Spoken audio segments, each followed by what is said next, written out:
Praise the lord. ఈరోజు దేవుని వాక్యము ఏలయనగా వాడు జాగ్రత్త పడిన ఎడల తన ప్రాణమును రక్షించుకును.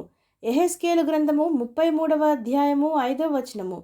ప్రజలారా, మన దేవుడైన యెహోవా ఈ విధంగా అంటున్నాడు, యుద్ధంలో బాకానాదము విని వాడు జాగ్రత్త పడకపోతే తన ప్రాణమునకు తానే ఉత్తరవాది. అయితే వాడు జాగ్రత్త పడిన ఎడల తన ప్రాణమును రక్షించుకును అని. ప్రజలారా, ఇక్కడ బాకానాదం అనగా ఒక హెచ్చరిక. ఆ హెచ్చరిక దేని గూర్చినైనా కావచ్చును.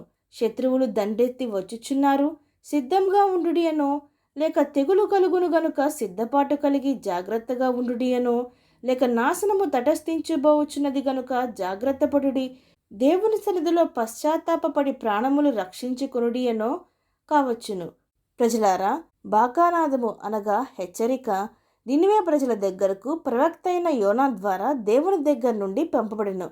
అదేదనగా, మరి 40 రోజుల్లో ఈ మహాపట్టణమైన నినివే నాశనమగును, దేవుని ఉగ్రత ఈ పట్టణం మీదికి రాబోచున్నది అని చెప్పబడగానే వారు ఆ బాకానాదం వంటి హెచ్చరిక విని, అది వచ్చిన కాలమునికి వచ్చినప్పుడు చూచుకుందాం, ఇంకా 40 రోజులు ఉన్నవి కదా, అప్పుడు చూచుకుందామని అనుకునేనా? ప్రజలారా, యుద్ధంలో బాకానాదము విన్నా, శత్రువులు దండెత్తి వస్తున్నారు అని విన్నా, యుద్ధము చేయవలసిన వారు నిర్లక్ష్యంగా ఉంటే, నిద్రపోతూ ఉంటే, శత్రువులు వచ్చినప్పుడు చూచుకుందామని ఊరకనే ఎటువంటి సిద్ధపాటు లేక వారి యొక్క యుద్ధ వస్త్రములు ధరించుకొనక, రక్షణ కవచము ధరించుకొనక జాగ్రత్త పడకపోతే శత్రువులు అమాంతంగా వచ్చి వారి మీద పడి నాశనము చేసి వెలుదురు. అలాగుననే నినివే వారు కూడా దేవుడు పంపిన హెచ్చరిక వెనకయుండి ఉంటే, వారు నిర్లక్ష్యంగా ఉండి అజాగ్రత్తగా ఉండి ఉంటే దేవుని ఉగ్రత వారి మీదకి ఖచ్చితంగా వచ్చియుండునేమో. అయితే వారు విని జాగ్రత్త పడిరి. ఆ దేశంలోని మనుష్యులు, అధికారులు, రాజు, చివరికి పశువులు కూడా ఉపవాసం ఉండెను.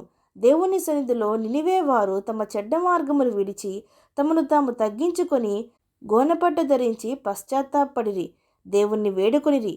వారి విని జాగ్రత్త పడిను గనుక వారి యొక్క ప్రాణములు వారు రక్షించుకొనిరి. దేవుడు వారిని కరుణించెను. దేవుడు వారి మీద పశ్చాత్తాపపడి రప్పింపవలసిన నాశనమును రప్పింపక మానెను. ప్రజలారా, కేవలము ఒక్క విషయంలో మాత్రమే కాదు, మనము అన్ని విషయంలో హెచ్చరిక వచ్చినప్పుడు విని జాగ్రత్త పడిన ఎడల మంచిది. అనారోగ్యంతో ఉన్నాము, ఏదో ఒక జబ్బు రాబోచున్నది లేక జబ్బు ఉన్నది అని తెలుసుకున్నప్పుడు దానికి తగినట్టుగా మనము మన ఆహారమును కానీ శరీరమును కానీ మలుచుకుంటే, తగినన్ని జాగ్రత్తలు తీసుకుంటే మనము రక్షింపబడదుము, లేదంటే రోగములు పాలవుదుము కదా. దేవుని ఉగ్రత దినము ఉన్నదన్న హెచ్చరిక మనందరికీ తెలియను గనుక మనము విని జాగ్రత్త పడి మన రక్షణను కాపాడుకుంటే మనము రక్షింపబడదుము. అవును అన్నవారు నాతో పాటు ప్రార్థనలో ఏకీభవించండి. ప్రార్థన. పరిశుద్ధుడా, ప్రేమగల తండ్రి, ఈరోజు మీరిచ్చిన ఈ వాక్యమును బట్టి మీకు స్తోత్రములు దేవా.